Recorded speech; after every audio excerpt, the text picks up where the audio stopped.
through this whole dilemma, there's been one transformation. The chief was shifted to another job, but the same people are still running the police department. See, we're still dancing, we just got a new partner. And that's why you're seeing the same results. That's why you're seeing exactly what you saw last week, that happened last week. It's the results of neglect, not doing the right thing, not putting the right people in the right positions, not listening to the people. You see, again today, the mayor, he got up and he walked out. That's very disrespectful. As a matter of fact, it's a form of protest. That's why he do it. This situation, is happening more often than not. It's happening a lot here lately where we have officers. We say, this is what we say. The officers need more training. Absolutely. That's what we say. I agree. I disagree. They need more training, but the officers need to be held accountable to the things that they're doing. There's no accountability. There's no transparency within the police department. It's like everybody's passing the buck. This incident that happened to Mr. Scott never should have happened. He called for help. They said he was being combative, but according to Chief Natus Carlisle, he had his hands clutched just like this, laying on the ground for 45 minutes because he was scared. He was having a mental breakdown. This is not his first time having a mental breakdown. He was having a mental breakdown. He had his hands clutched, and he had an officer punch him in the head 10 to 12 times, springing or fracturing that officer's wrist. That's not good policing. That's not good policing. Mr. Scott never fought back. He never punched an officer. He was throwing up in a car, and an officer said he spit on him. But he was throwing up because he was seizing and convulsing in the car, foaming at the mouth. I want you to get the picture of it. This guy, listen, all because of speeding ticket, a warrant from 2021. He's been in contact with the police before because a couple of years back he had a mental break when his father passed away. So he was in contact with the police.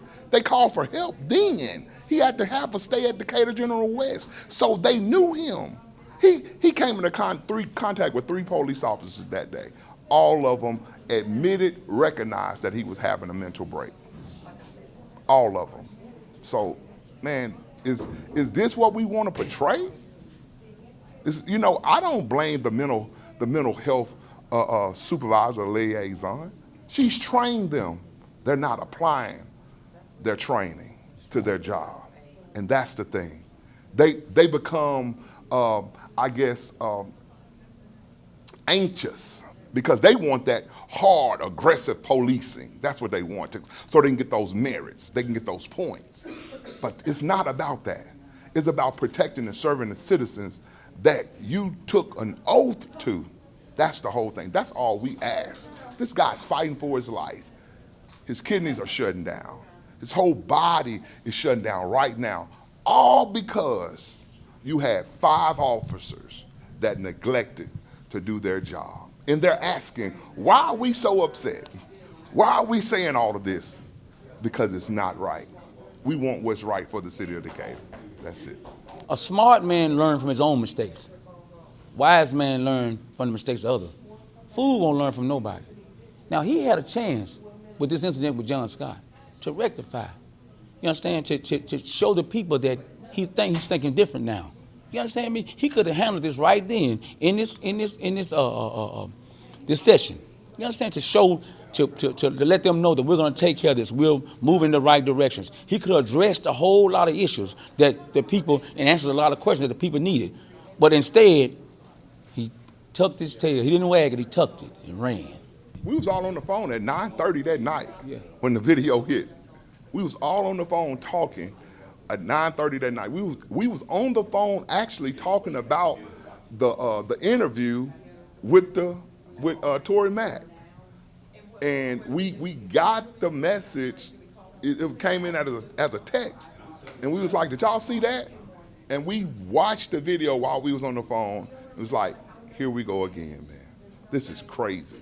So we reached out to the mother that night, you know, we reached out to the mother and all of that night, man, because it was, you know, hey, come on, we've been fighting against it for so long, and we just wanted her to understand and know that we're here. You know what I'm saying? For comfort, anything you need, we're here. It was hidden.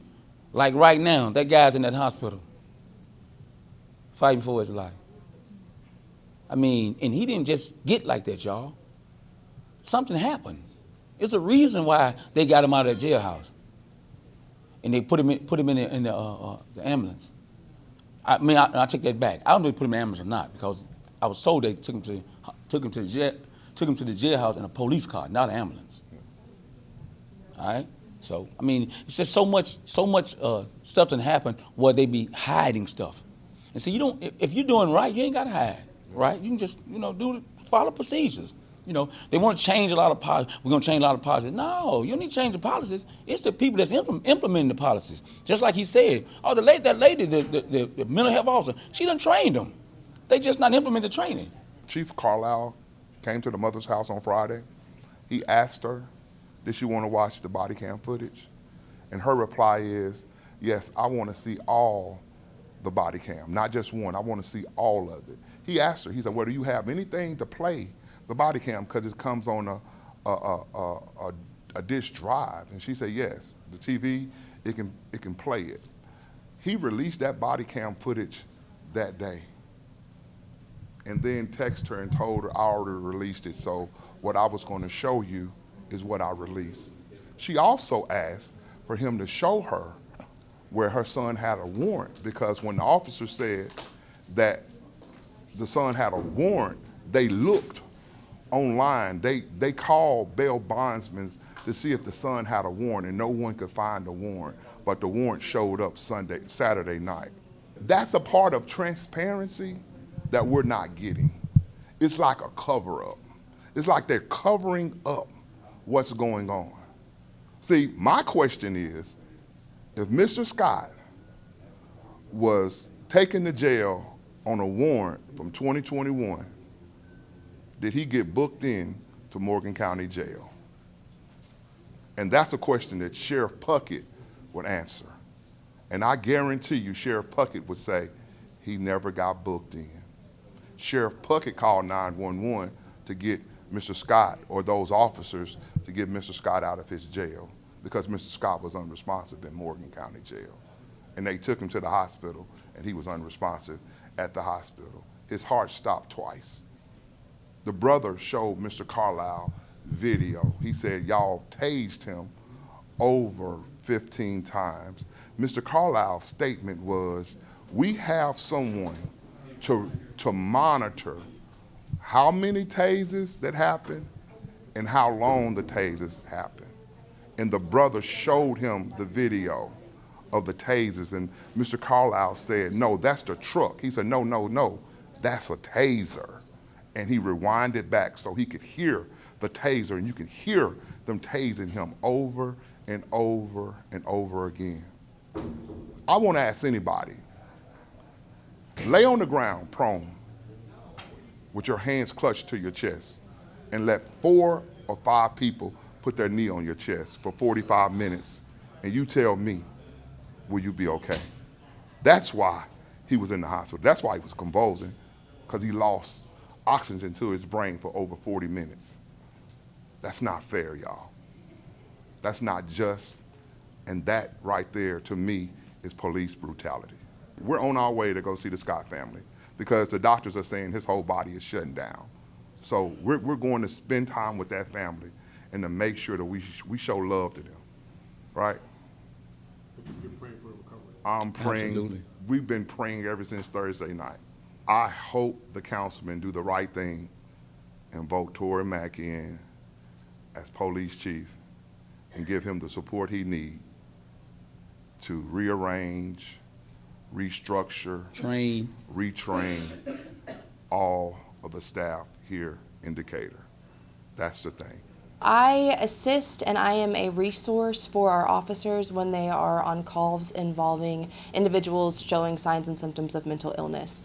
They get called to scenes. Calls will come out as disturbances, as harassment, as any number of things, but when the officers get on scene and they recognize that this is a mental health concern or there are other issues going on, they will attach me to the call, they will call me to scene, and that's when I go out and follow up with the individual on scene, the family members that are also on scene, and provide resources and help in that capacity.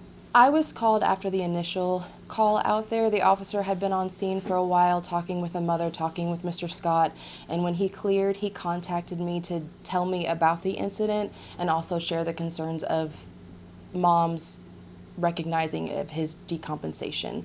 So I was not called to show up on scene, and then I was not called for the second incident. Our officers are trained in de-escalation. They are trained in recognizing signs and symptoms of mental illness. They also are trained to recognize signs and symptoms of substance use. And so when I am not required on scene for a crisis like that, they will call an ambulance to come assist them to make those evaluations, because they are police officers. They're not clinicians, they're not medical professionals, and so when they recognize something is going on, they oftentimes call for ambulances to come help them with an assessment, and Mr. Scott was alert and oriented and did not meet criteria for forced hospitalization, but they are trained in de-escalation. They are trained in recognizing signs and symptoms to then make the next choice on what happens next in hospitalization, in clearing from a scene, or taking somebody into custody. The de-escalation part, they did everything that I've asked them to do. They had calm voices. They used his name. They used short sentences, didn't overload him with questions or directions. He obviously was experiencing some sort of change in behavior. And so I was very proud of the way that they talked to him calmly. They talked to him one at a time. They provided him with options, explained those options, and then when it's time for somebody to go into custody, they go into custody. And so beforehand, yes, they did everything that I've ever asked them and trained them to do in the de-escalation realm, of course. They showed up on scene, they spoke with Mr. Scott, spoke with his mother, and then when it came down that they called for an ambulance for an evaluation, EMS and EMTs are also trained to ask questions for orientation, to be alert and oriented, and they said that they couldn't make him go at that time because he wasn't exhibiting those signs, and so they stayed calm with him. They allowed him into their personal space for handshakes and hugs, which, is not something that they do on regular scenes when they see that someone, is interacting normally in that kind of way, but the way that they de-escalated, the way they maintained, scene safety, they are trained in that way. It does take time when officers show up and they do their initial assessment of things and they call for an ambulance, whatever time frame that takes for the ambulance to get there. By the time the body camera that we saw, the ambulance was already on scene, the EMTs and their supervisor were already on scene talking to him as well. And so they were getting him into the decision of, hey, we see that there's something more going on here, so let's get this taken care of. But if you choose not to do that, because we cannot force people to do things, even though we may think or believe that it's best, we can't force people to do things if they don't cross the line of criteria of being forced into an ambulance to treatment that he didn't want to go to. Chief Carlisle has stepped in and done a great job with all of things that any chief would dub Chief Pinion. It all would have been handled the same. Our officers have their job description that they are to complete every day, and that's to respond to their calls and to make decisions and solve problems, and they would do that, with an interim chief or a full-time chief. It's important to know that these situations are ugly. Like because I've worked in inpatient psychiatric care, I've worked in residential care, I've worked in state prisons and county jails. When someone is behaving in a strange way and people have to step in to make decisions for somebody, it's oftentimes very uncomfortable. Even in psychiatric settings, we are trained to physically restrain people, putting hands on people, mechanical restraints, chemical restraints. I think that it would have been just as frustrating for family members to see him being held down by firefighters and injected with a chemical restraint. I mean, it's ugly and it's hard, and it's heartbreaking to know that a mother has to reach out for help, that to see behavior decompensating like it has. And, the other systems at play that didn't come into play, that where was the community support? Where was his doctor? Where was his mental health provider? Where were the church members, the family members to step in and say, hey, we need to look at this. We need to take care of this because it's going to escalate, because mental illness is not to be treated by law enforcement. And so those who live with mental illness, those who show signs and symptoms escalating into what can be considered crisis behavior, they are slammed into the law enforcement dam that is the end-all, be-all of the chain. And it's inappropriate. But the other systems at play, it's heartbreaking to know the many, many conversations that I've had with mothers that are scared for their adult children. We can't make people go to counseling. We can't make people take medication. They have to choose to do that. And it's heartbreaking for parents, for spouses, for loved ones to see their person struggling if they don't choose to get help and things continue to escalate, that law enforcement is the only option because people are scared, because people are frightened. It's very frustrating. It's very frustrating that, the state and the country's system of care for these kinds of things, nobody wants to deal with it. And so 911 gets called and police officers are dispatched. And that's just how the system is right now. But it is very ugly, and no one is ever going to say that it isn't. But it's, across the board, when people have to step in and keep somebody safe, whatever that looks like, it is very uncomfortable to witness.